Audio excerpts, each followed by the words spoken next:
on in, man. I'm only going to do this one time. I can't remember past just 2 seconds ago. I've been hitting the head too many times. Listen, I want to thank you again. All of you, I want to thank you. Let's put this in perspective. I'm the one visiting, right? And I'm going to be honest with you. I'm not going to just come in and try to take over anything. So that's why I have the heart to thank you for letting me come here and talk to you. Let's get that one straight, because that's really where it stands. I'm not being forced on you, am I? You guys decided to come to this camp, right? Did you? Yes or no? Yes. Because if you decide to come to this camp, then that's when I have to say, thank you for letting me be with you and tell you what I've got. Today, I'm going to tell you my story. And I'm going to tell you where I came from. And when I tell you where I came from, it's not a terrible story, but it's still a story of struggle. Let me ask you a question. Do you know anybody that just never has any struggles in life? Anybody know anybody like that? That just hasn't made? 100%, every single one of you sitting in here, including myself, is going to struggle in life. That's a sure thing. The question is, what are you going to do with it when it comes your time to struggle? What's it going to come to when you're down by 6 points with a couple of minutes left in the game and you're on your own goal line and you've got 99 yards to go? What are you going to do? What's your attitude going to be? We all have struggles. It's how we deal with the struggles that's the important thing. If we do not learn the tools on how to deal with adversity, with problems, with issues that are going to come in life no matter what, if we're just going to go crawl in a hole and say, you know what, I can't deal with this, I'm out. Give me the hand in that pipe. Let me have the pipe. Give me that bottle. I want some of that.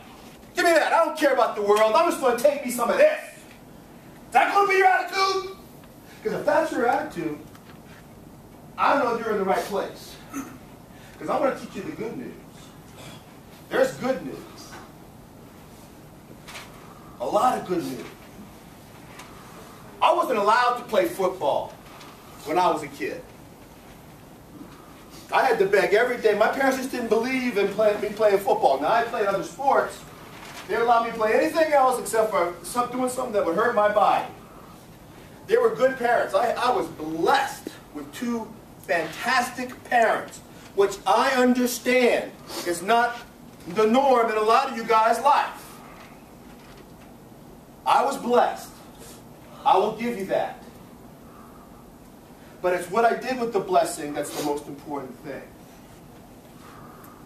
I wasn't allowed to play football. I was allowed. Finally, I cried so much to my mother and father and begged them. Finally, by the time I was a junior, they relented and let me go. I was all state in basketball, in baseball, track. I was all state in tennis. I was all state in everything else, except I wanted to play football. So my parents finally let me play football, and it was discovered that I was pretty good. I had a natural ability.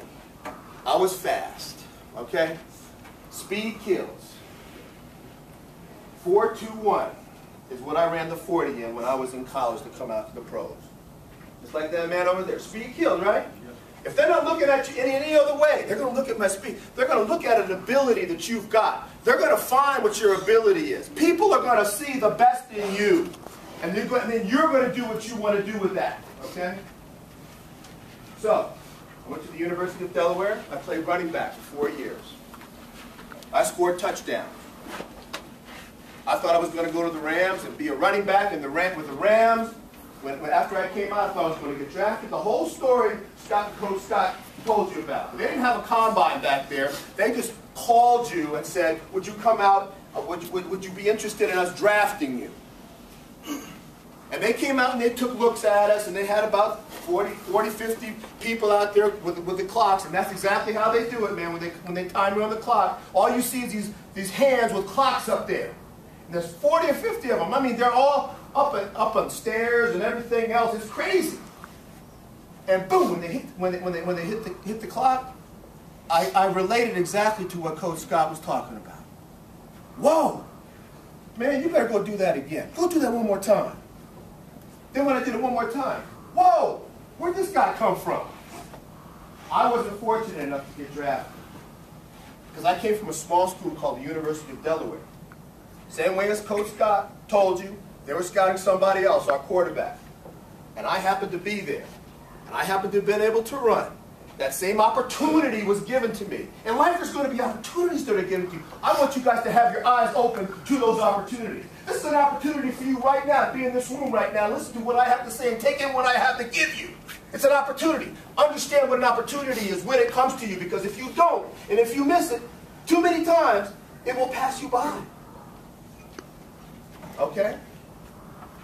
I took that opportunity. I happened to have been called back the day after the draft, undrafted, and I was a free agent. I was a running back. First day at camp, go in. Running back. Second day at camp, before we even go in, I thought I was going to get cut because the coach called me to his office. No, it didn't cut me. The Turk didn't come and get me. But he said, we're going to turn you over to a defensive back. Never backpedaled a day in my life. Didn't know what I was going to do. Adversity. That's that adversity I'm talking to you about. But I went out to California from New York, which is where I'm from, with 2 bags in my hand. That's it. I promised myself I was not going to come back without making something happen. And I hadn't made anything happen. I went back to my room. I started crying profusely, like a little baby. My tears were wallowing. I'm just wallowing. And I decided at that point, I was not going to let this situation take me.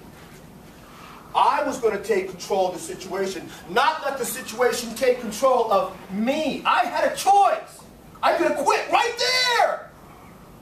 I could have said, man, give me the pipe. I chose not to. I chose to give it everything I had. I was last in line for every drill. Last in line to eat. Last in line to do everything. Last in line to show what I could do, to get a chance, to get 1 rep. 1 rep, right, Scott? Yes, sir. 1 rep. That's all I need is 1 rep.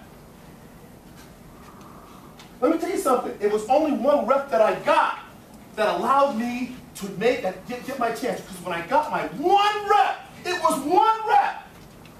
And what it was a morning where an all-pro was in front of me. His name was Ron Jesse, all-pro wide receiver. Coach said, go up there and just jam him. Don't get him off, let him off the line.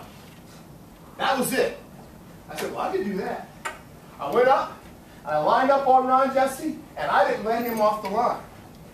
Well, this was a little bit disconcerting to Ron Jesse, who was an all-pro, that he couldn't get off the line for a guy that was just being converted into a defensive back from a running back that has never played defensive back, but all of a sudden he can't get off a jam.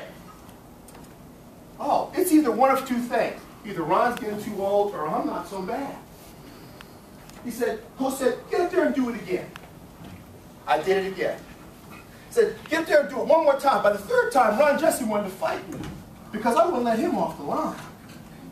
Can I tell you something? That afternoon, Ron Jesse got traded to Buffalo. He was gone. I was there. I said, oh, maybe I got a chance at this. This is the reason. I want you guys to understand the reasons why you persist in what you do. Never stop what you do. When they say no, you say yes if you want to get it done.